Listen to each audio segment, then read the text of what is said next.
এরা ডিক্লারই করছে যে নির্বাচন পর্যন্ত ফজর নামাজ মসজিদে আমরা নাকি এখন পড়া লাগবে।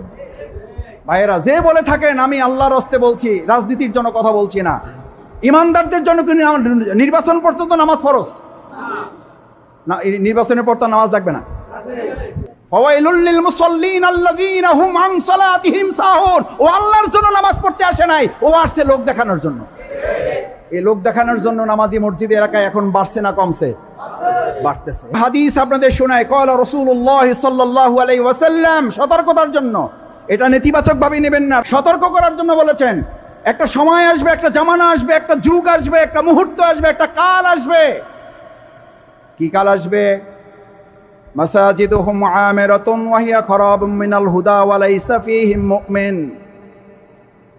একটা সময় আসবে মসজিদগুলো একটা মসজিদ না, শুধু আপনাদের এই মসজিদ না, শুধু বাইতুল মুকাররম না, মসজিদগুলো মাসাজিদুহুম, জমার সিগা, প্লুরাল নাম্বার, বহু বচন। একটা সময় আসবে মাসাজিদুহুম আমেরা, আমেরা প্লুরাল নাম্বার, জমার সিগা। আমের মানে হচ্ছে একজন পুরুষ, একজন মানুষ।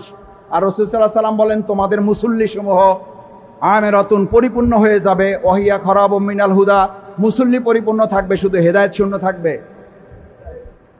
কি শূন্য থাকবে? আমরা হেদায়েত শূন্য হইতে চাই না। আল্লাহ আমাদের হেদায়েতের জন্য কবুল করুন, হেদায়েতের উপর অবিচল অটল থাকার তৌফিক দান করুন। শেষ লাইনটা তো শোনেনি নাই।